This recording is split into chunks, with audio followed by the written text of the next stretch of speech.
Buenos días, soy Fernando Arango, médico pediatra y neonatólogo con maestría en epidemiología y trabajo en la Universidad de Manizales en Colombia. Muchas gracias por haberme invitado a participar en este curso latinoamericano de investigación.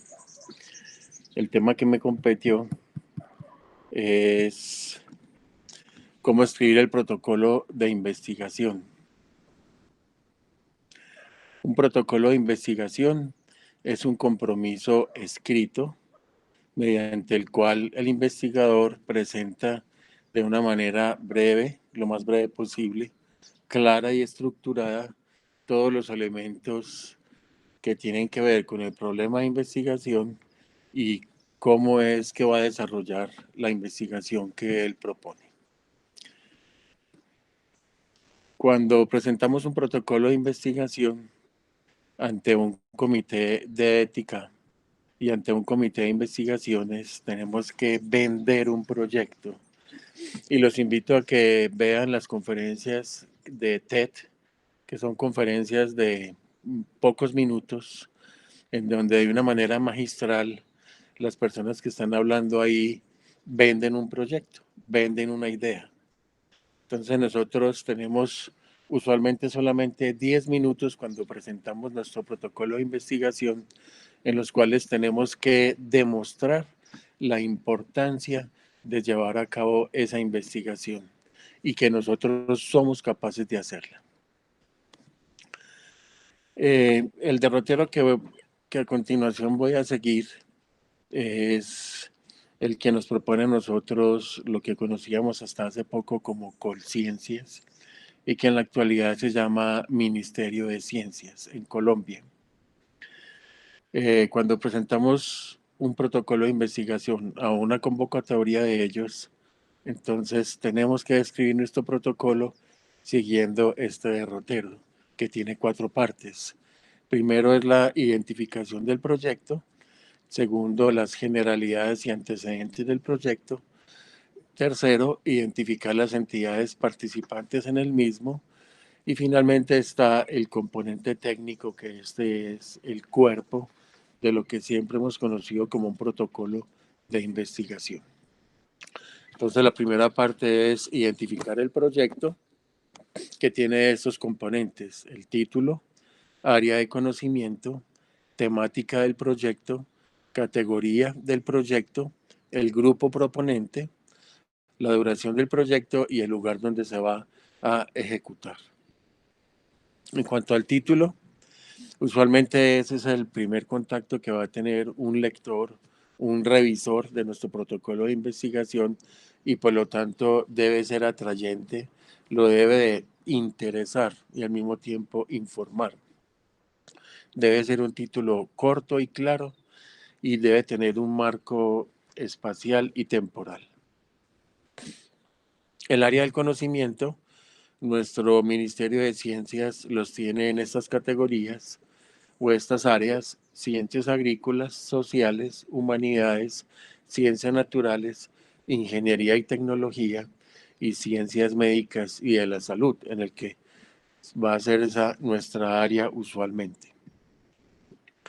Dentro de ciencias médicas y la salud tenemos estas posibilidades: proyectos de investigación en ciencias de la salud, proyectos de investigación en medicina básica, en medicina clínica o en biotecnología en salud. La temática las tienen en estas diferentes posibilidades: enfermedades crónicas no transmisibles, cáncer, enfermedades transmisibles e infecciosas, salud mental, salud materna y perinatal, desnutrición en menores de 5 años, enfermedades huérfanas, autoinmunes y neurodegenerativas, discapacidad, habilitación, rehabilitación e incidente vial, resistencia antimicrobiana como una categoría especial, salud ambiental y sistemas y servicios de atención en salud. La categoría del proyecto puede ser investigación básica, investigación aplicada, y desarrollo experimental. Entonces, esa primera parte nos identifica ante el Ministerio de Ciencias el proyecto, y uno tiene que fijarse muy bien en qué convocatoria está participando para saber si uno cumple los requerimientos de esa convocatoria. La segunda parte son las generalidades y antecedentes del proyecto, que tiene estos componentes: un resumen ejecutivo, las palabras clave, el planteamiento del programa y de la pregunta de investigación, la justificación de por qué vamos a realizar la investigación, el marco conceptual o teórico y el estado del arte. Vamos a ver qué es diferente: marco teórico y estado del arte. Albert Einstein decía que a menudo la buena definición de un problema es más importante que su resolución. Palabras muy sabias, porque una parte que es un poco difícil, pero que cada vez tenemos que irnos haciendo más familiares, es a lograr refinar muy bien nuestro problema de investigación. Y a partir del problema de investigación se origina nuestra pregunta de investigación. Entonces debemos describir en forma concreta el problema de investigación. Un problema correctamente planteado está parcialmente resuelto, y esa parte es muy importante, que no se quede el problema de investigación vago, sino tiene que ser muy concreto, muy específico. Al terminar de leer el problema de investigación, el lector de nuestro protocolo deberá estar plenamente convencido de que por su magnitud el problema realmente requiere de un estudio que le aporte soluciones. Vuelvo y repito, tenemos que vender nuestro proyecto, y para poderlo vender bien tenemos que explicar de que ese problema es fundamental resolverlo. Por eso el problema tiene que quedar muy bien definido. La justificación de la investigación debe convencer al lector o posible revisor de nuestro protocolo que se va a hacer una investigación que es significativa, que es importante y pertinente, ese tema o ese problema de investigación, que esos resultados esperados de esa investigación van a ser muy útiles.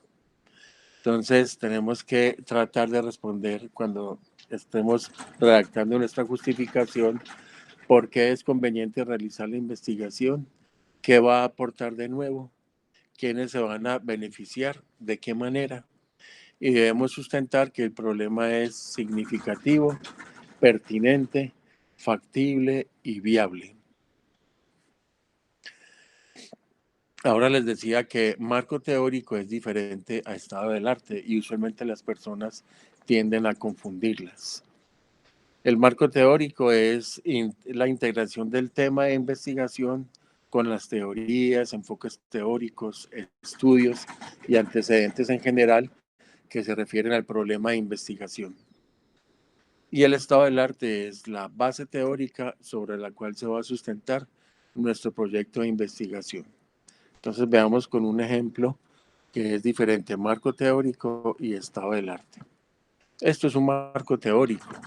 Se llama la teoría de acción razonada.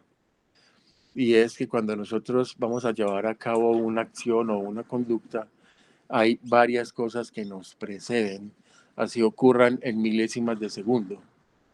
Por un lado está la creencia de la persona de que la conducta lleva a ciertas consecuencias, y él evalúa esas consecuencias en milésimas de segundo. Y las creencias de la persona acerca de que individuos o grupos específicos creen que o no realizar la conducta, y su motivación para cumplir con los referentes específicos. Por un lado, esa creencia inicial nos lleva a la actitud hacia la conducta, y por otra parte nos lleva a una norma subjetiva.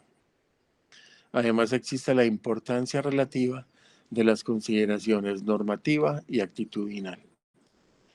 Tanto la actitud hacia la conducta como la norma subjetiva, y la importancia que nosotros ponderemos con respecto a estas, nos lleva a la intención, y la intención nos lleva a una conducta. La doctora Sandra Lorena Girón Vargas, ella es economista con maestría en epidemiología y después hizo un doctorado en economía de la salud. Trabaja en la Universidad del Valle en Colombia y esta fue su tesis de grado como magíster en epidemiología. Quería evaluar las razones por qué se abandonaba la lactancia materna exclusiva. Y su marco teórico para encuadrar su investigación se basó en la teoría de acción razonada. Entonces, con esa teoría ella va a construir cuáles son las variables que necesita para poder responder su pregunta de investigación, por qué se abandona la lactancia materna exclusiva. Entonces, por un lado están las creencias sobre la lactancia exclusiva, la creencia normativa frente a la misma y las creencias de eficacia y autoeficacia para mantener la lactancia materna. Además, hay unas variables demográficas que se van a relacionar en forma directa o indirecta con estas creencias. También existen los conocimientos recibidos sobre lactancia, las características de cómo fue el embarazo, el parto, el puerperio inmediato, las características del inicio de la lactancia y del bebé. Esas creencias me llevan a la intención frente a la lactancia y esa intención me lleva a la acción. La acción es mantener o abandonar la lactancia exclusiva. Y con base en ese marco teórico, entonces ella va a construir las variables que necesita desde el punto de vista de poder responder a cada uno de esos pasitos. Están las variables demográficas, están las creencias sobre lactancia materna exclusiva, están sobre la intención frente a la lactancia exclusiva y en su cuestionario, para poder recolectar la información, tiene que incluir esas variables. La autoeficacia de mantener la lactancia exclusiva, las creencias de eficacia frente a la misma, las características del embarazo, parto y puerperio inmediato, la creencia normativa frente a la lactancia exclusiva y las características del recién nacido. Entonces, el marco teórico nos ayuda a definir muy bien cuáles son las variables que vamos a necesitar. Y además, para poder dar explicaciones a por qué se abandona o se mantiene la lactancia materna exclusiva. Este es otro ejemplo de un marco teórico de una propuesta de investigación que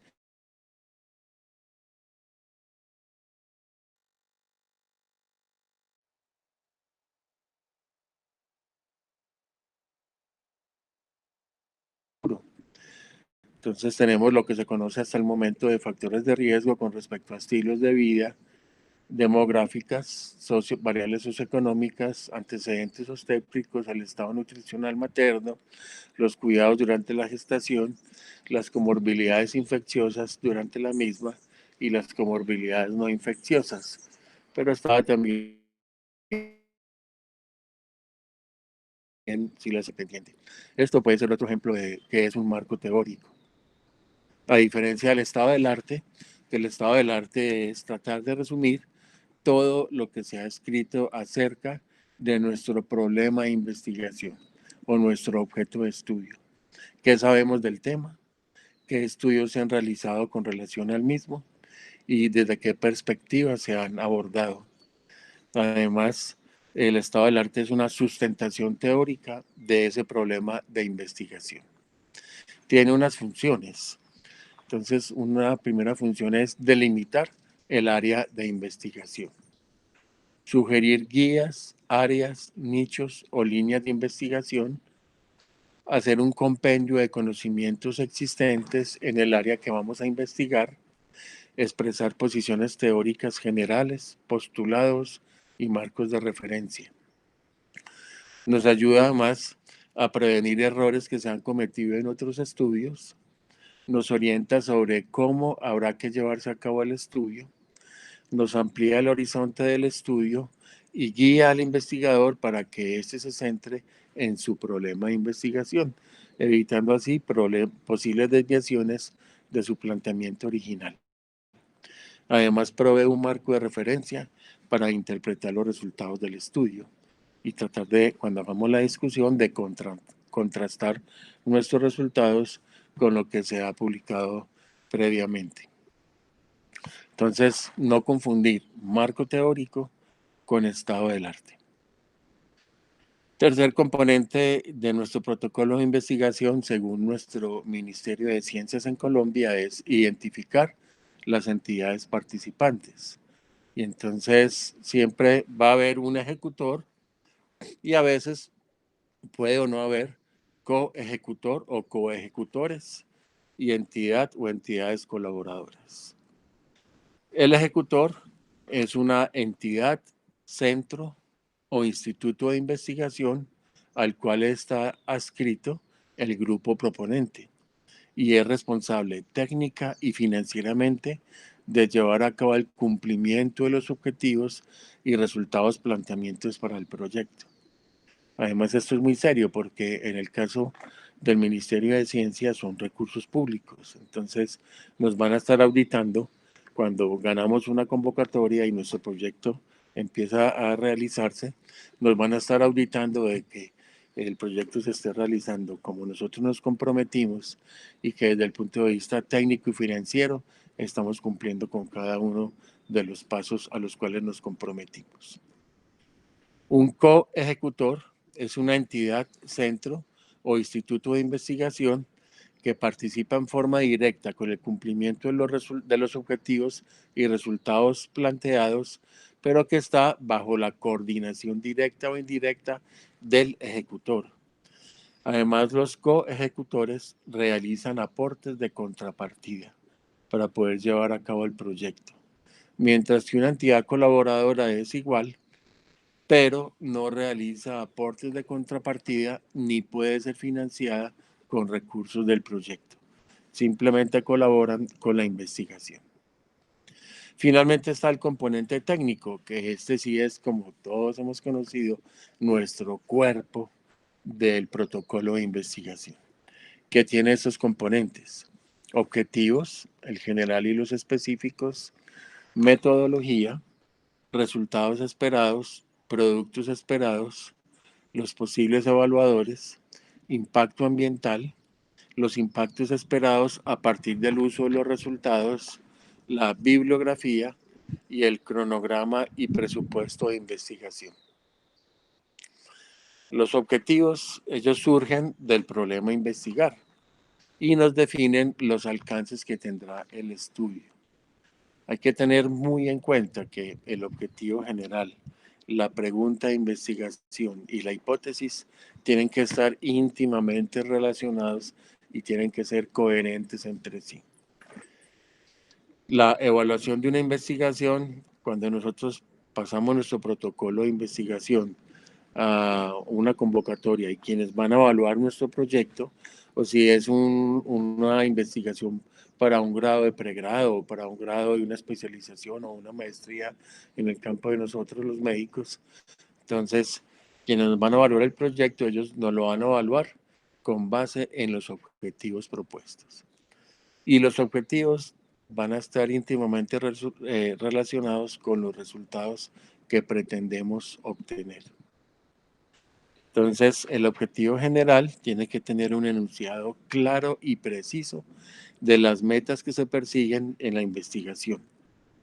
El logro del objetivo general se apoya en la formulación de los objetivos específicos, que obviamente tienen que ser coherentes con el objetivo general. Los objetivos generales específicos se desprenden de ese objetivo general y ellos son los que van a describir las acciones a realizar. Entonces hay unos criterios para poderlos elaborar. Deben estar dirigidos a los elementos básicos del problema de investigación. Deben ser medibles y observables. Deben ser claros y precisos. Deben seguir un orden metodológico. Deben ser expresados en forma verbal de infinitivo y deben servir de guía para el estudio. Deben determinar los límites y la amplitud del estudio. Deben orientar sobre los resultados eventuales que nosotros pretendemos obtener.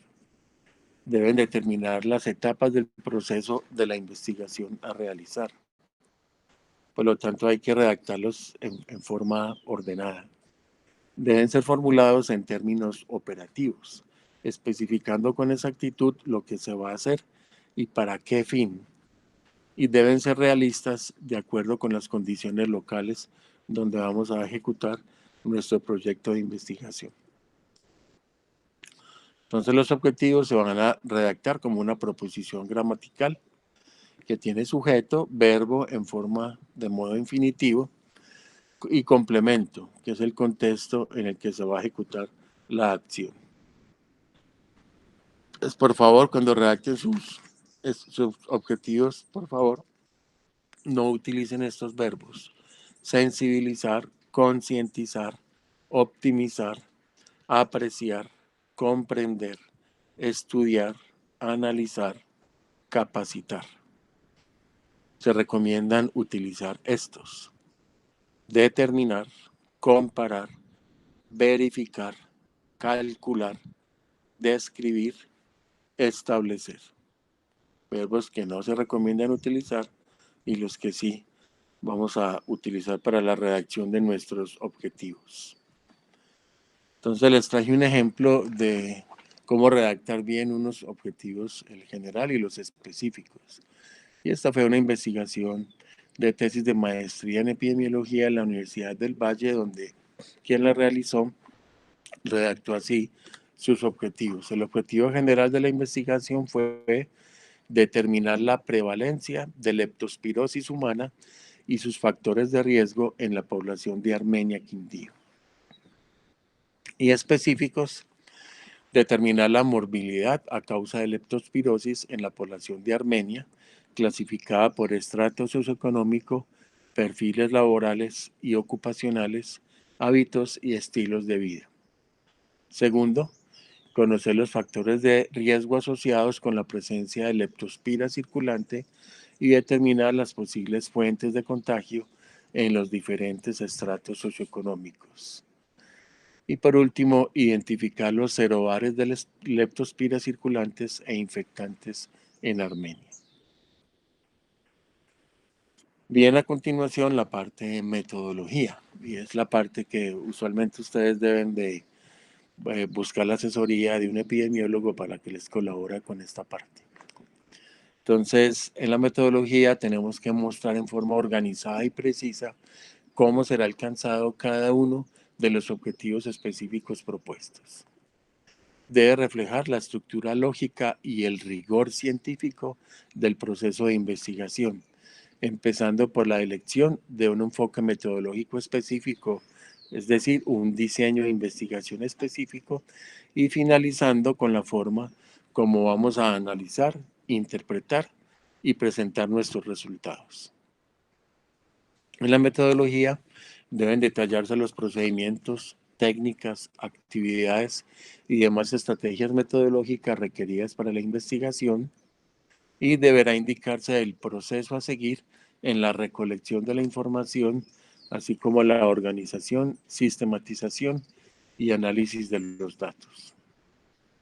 Y tiene estos componentes. Entonces, primero tenemos que especificar cuál es nuestro tipo de estudio o cuál va a ser el diseño de investigación, la hipótesis de la misma, población y muestreo, recolección de los datos, la operacionalización de las variables, el plan de análisis que debe ser de acuerdo a cada objetivo específico y los aspectos éticos de nuestra investigación.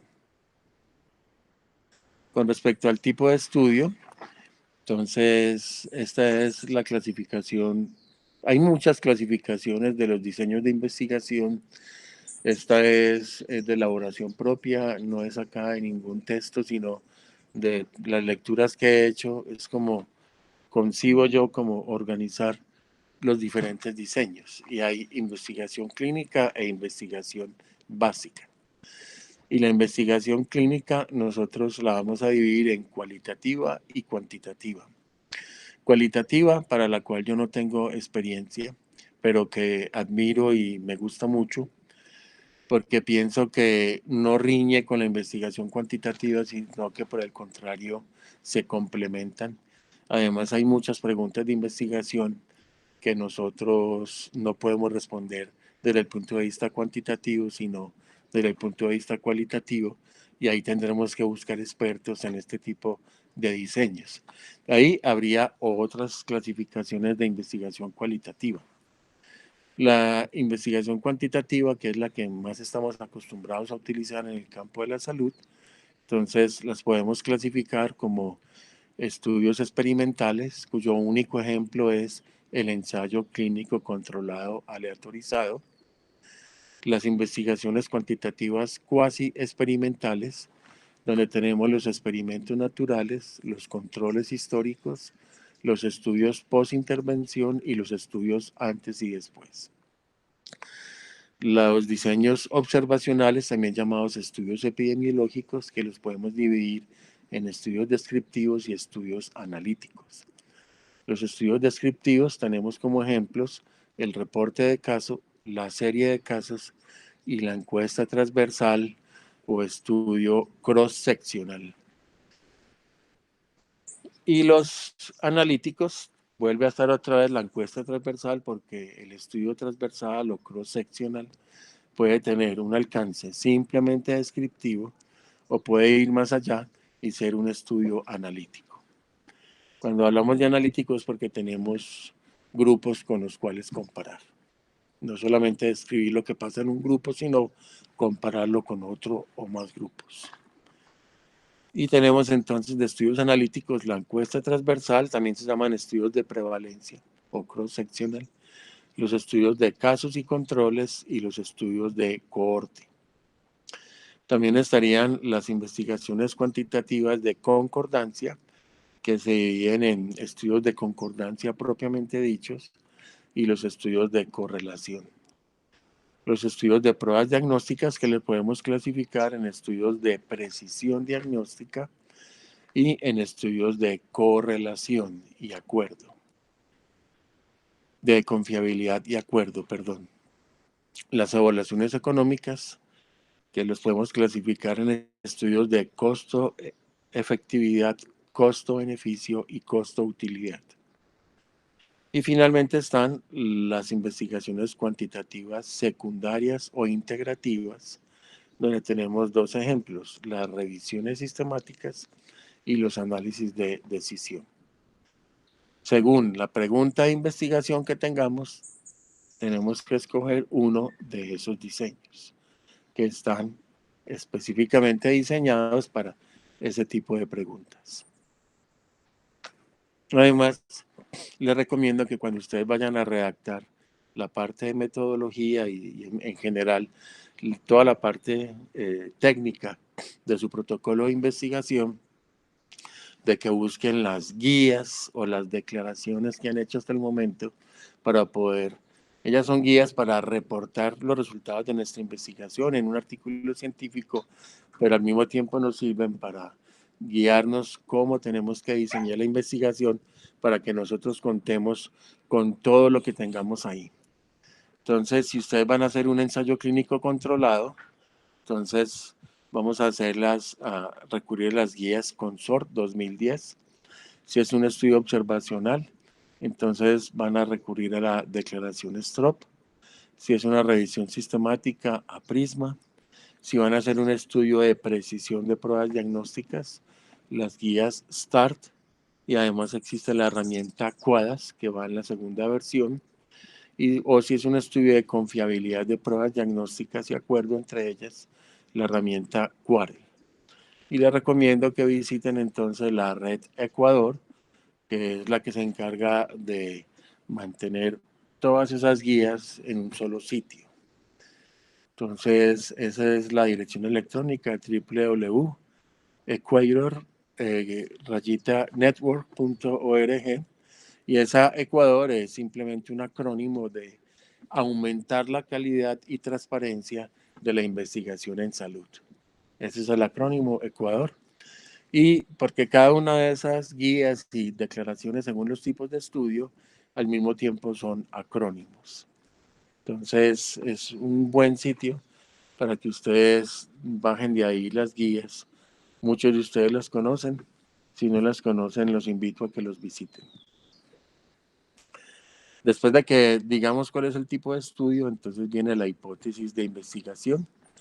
la cual se debe referir a una situación real. Los términos o las variables en esas hipótesis deben ser comprensibles, precisos y lo más concretos posible. La relación entre las variables propuestas por una hipótesis debe ser clara y verosímil, es decir, tener lógica. Población y muestreo, entiendo que hay un módulo específico dentro de este curso de investigación latinoamericana, entonces no, simplemente les voy a decir que ustedes en la parte de metodología tienen que describir muy bien cuál fue la técnica de muestreo, cuál es el escenario en donde ustedes van a realizar su investigación y definir muy claramente los criterios de inclusión y de exclusión. La parte de recolección de los datos, tenemos que especificar muy bien la técnica de a dónde vamos a obtener nuestros datos para analizar. Por lo tanto, podemos recurrir a información que ya esté disponible porque se recoge en forma sistemática, o vamos a recurrir a observaciones de pacientes, observaciones de grupos. Vamos a hacer entrevistas, tenemos cuestionarios escritos, o podemos realizar debates en grupos focales. Entonces, ¿de dónde vamos a obtener nuestros datos?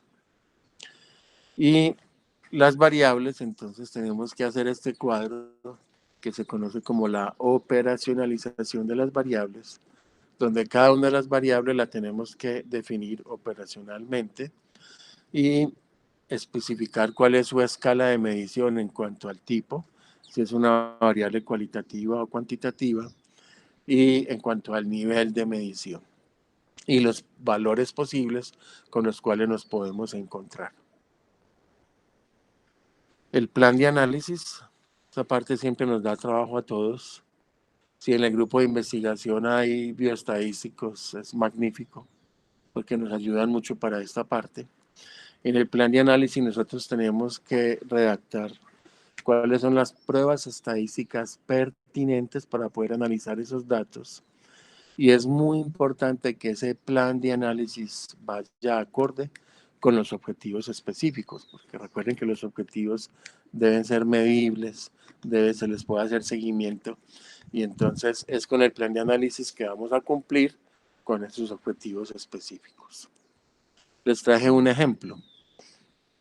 Este es el protocolo de investigación de 2 residentes de medicina crítica y cuidado intensivo de nuestra universidad.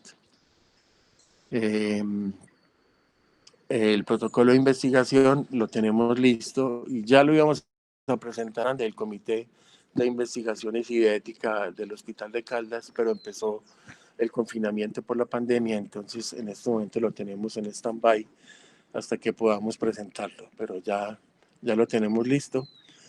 Y es un estudio que se va a hacer para predicción del gasto energético con calorimetría indirecta en pacientes críticamente enfermos en una unidad de cuidados intensivos polivalente en Manizales, Colombia. El objetivo general del estudio es determinar si existe correlación entre la medición del gasto energético mediante calorimetría indirecta con 3 fórmulas predictivas, que son la fórmula de Harris-Benedict, que se ha utilizado muchísimo, la fórmula del pulgar y la fórmula de Penn State, en pacientes ventilados de una unidad de cuidados intensivos de Manizales, Colombia. Los objetivos específicos para poder cumplir con ese objetivo general, describir las características sociodemográficas de la población estudiada de la unidad de cuidado intensivo de CES Hospital de Caldas, describir las características clínicas de esa población estudiada según patología principal, grado de severidad, utilizando las puntuaciones Apache 2 y SOFA, y el riesgo nutricional utilizando la escala NUTRIC. Determinar el gasto energético basal de pacientes adultos ventilados por medio de calorimetría indirecta y 3 ecuaciones predictivas, Harris-Benedict, la fórmula del pulgar y Penn State. Y por último, evaluar la correlación entre los métodos de calorimetría indirecta y 3 ecuaciones predictivas, las que hemos mencionado. Entonces, el plan de análisis debe ser coherente con esos objetivos específicos. Para poder cumplir con los primeros dos objetivos específicos, entonces el plan de análisis es así. Los datos continuos se presentarán como promedios y desviaciones estándar en caso de tener distribución normal y se compararán mediante la prueba T de Student. En caso de no distribuirse normalmente, se presentarán como medianas y rangos intercuartiles y se compararán mediante la prueba no paramétrica de suma de rango de Wilcoxon. Se evaluará normalidad con la prueba de Shapiro-Wilk. Entonces ahí están claramente definidas cuáles van a ser las pruebas estadísticas para poder cumplir con esos objetivos específicos. Y para poder cumplir con los últimos dos objetivos específicos, entonces este es nuestro plan de análisis. El gasto energético en reposo predicho, mediante la ecuación de Harris-Benedict, la fórmula del pulgar y la ecuación de Penn State, se computarán para todas las variaciones de peso corporal. Está el peso real, el peso ideal y el peso ajustado. Y ahí en el protocolo están definidos cada uno de esos pesos, cuáles son.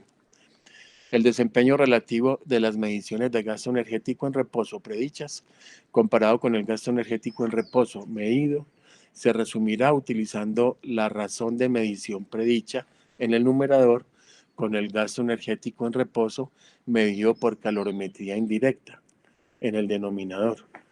Las razones y sus intervalos de confianza del 95% correspondientes se computarán el promedio de todas las mediciones de gasto energético en reposo por paciente.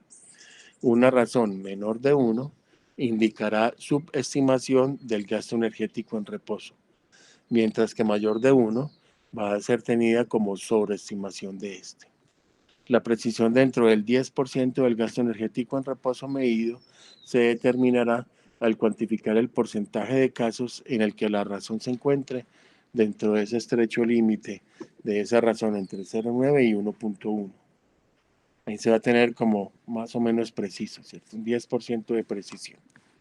Pero si está por debajo de 1, entonces vamos a decir que esas fórmulas predichas subestiman la realidad del gasto energético en reposo, mientras que está por encima de 1 la sobreestima.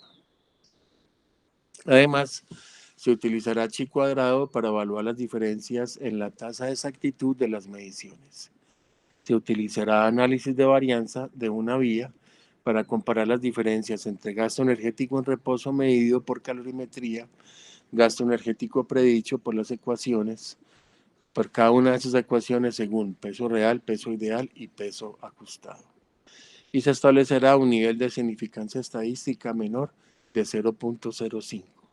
Entonces miren cómo en el plan de análisis tenemos que redactarlo para poder dar cuenta de cada uno de esos objetivos específicos y cuáles son las pruebas estadísticas que vamos a utilizar, las cuales deben ser obviamente pertinentes. Los resultados esperados para cada objetivo específico, entonces, ¿qué esperamos, cierto? Y los productos esperados, el Ministerio de Ciencias de Colombia los tiene en estas 4 categorías.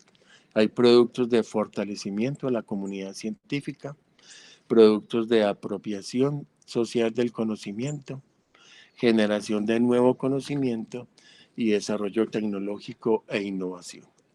Y en nuestro protocolo de investigación, entonces tenemos que presentar unos cuadros para, si en nuestro producto es de fortalecimiento de la comunidad científica, entonces, por ejemplo, en este ejemplo específico del estudio de calorimetría indirecta, entonces vamos a fortalecer la comunidad científica porque tenemos 2 estudiantes de especialidad médica. El resultado esperado es formación o vinculación de estos 2 estudiantes de la especialización en cuidado crítico en el marco del proyecto. Y el medio de verificar que esto sí sea cierto, el certificado emitido por la dependencia, que puede ser la Vicerrectoría de Investigaciones de la universidad o puede ser los comités de investigaciones del hospital donde el comité del hospital donde se va a hacer la investigación, un certificado sobre la participación de los residentes en el proyecto. Productos de apropiación social del conocimiento, que pueden ser ponencias, eventos científicos, cartillas o folletos, presentación de los resultados a las autoridades locales, nacionales y sectoriales, realización de cursos de capacitación, seminarios, talleres y articulación de redes de conocimiento. Entonces ahí, según el tipo de producto, el resultado esperado, por decir algo, es un evento científico. Entonces, la organización de un simposio internacional de cuidado crítico o nutrición en el paciente críticamente enfermo. Y el producto, para verificar ese producto, es la certificación de la organización y realización de los eventos científicos. Si es un producto de generación de nuevo conocimiento, que usualmente esto es lo que casi siempre nosotros al final hacemos, es publicar los resultados de la investigación. Entonces está el artículo original en una revista indexada o una patente, si es de innovación y desarrollo tecnológico nuestra investigación, o libros resultado de esa investigación, o capítulos del libro resultado de la investigación. Y entonces está el resultado esperado y el medio de verificación. O si es de desarrollo tecnológico e innovación, entonces puede ser productos tecnológicos certificados o validados, regulaciones, normas, reglamentos o legislaciones. Ahí puede ser también una guía de práctica clínica, productos empresariales, consultorías científico-tecnológicas e informes técnicos finales. Además, tenemos que incluir posibles evaluadores, que son expertos temáticos y metodológicos en el ámbito regional, nacional o internacional, para sugerirle a los que van a evaluar en esa convocatoria nuestro protocolo de investigación, quienes podrían ser revisores pares de ese protocolo. El impacto ambiental. Entonces siempre tenemos que efectuar una reflexión responsable sobre los posibles efectos positivos o negativos que las actividades a realizar van a tener sobre el medio natural y la salud humana en el corto, mediano y largo plazo. Cuando los proyectos de investigación científica sobre diversidad biológica involucran actividades de colecta, captura, caza, pesca, manipulación del recurso biológico y su movilización en el territorio nacional e introducción de especies exóticas, deben solicitar permiso a las autoridades ambientales correspondientes. Los impactos esperados a partir del uso de los resultados. Entonces tenemos que describir la posible incidencia del uso de los resultados del proyecto en función de la solución de los asuntos o problemas estratégicos regionales abordados. Y nuestro Ministerio de Ciencias los tiene definidos así: en corto plazo, los impactos en 1 a 4 años o sea, ¿qué esperamos nosotros cuando llevemos a cabo nuestra investigación, la analicemos, tengamos unos resultados y los compartamos con las autoridades pertinentes, que esos resultados de esa investigación sí se vayan a utilizar, no se vayan a quedar en un informe final, en un anaquel de una biblioteca de la universidad acumulando polvo, sino que realmente sí se vayan a utilizar. En el ejemplo específico que les traje de la calorimetría, al final el propósito es que nosotros pensamos que siempre se ha cuantificado la calorimetría mediante esas fórmulas predichas, pero pensamos, nuestra hipótesis es que no predicen en forma correcta la calorimetría y por lo tanto se están desperdiciando recursos costosos en nutrición parenteral. Si encontramos la forma adecuada de medir la calorimetría, que pensamos que es la indirecta a través de unos monitores con unos módulos especiales en el paciente ventilado, entonces vamos a no desperdiciar, vamos a hacer una nutrición parenteral de una manera mucho más óptima. O si por el contrario esas fórmulas están subestimando, pues ya estamos dejando desnutrir al paciente y eso tiene muchas consecuencias porque se va a prolongar la ventilación mecánica, la estancia en cuidado intensivo, la posibilidad de adquirir infecciones nosocomiales, etcétera. Entonces, la investigación no se hace porque sí, sino porque hay que cambiar unas cosas, hay que tener impacto. Y ese impacto puede ser a corto plazo, a mediano plazo, de 5 a 9 años, y a largo plazo, 10 o más años. Los impactos se pueden agrupar en estas categorías: capacidad científico-tecnológica, impactos sociales, impactos económicos, impactos ambientales e impactos de productividad y competitividad. Y hay que hacer la reflexión de cuando se usen esos resultados de investigación, de esas categorías, en qué podría impactar. Para cada uno de los impactos esperados se deben identificar indicadores cualitativos o cuantitativos verificables. La bibliografía, redactarla siempre siguiendo las normas Vancouver.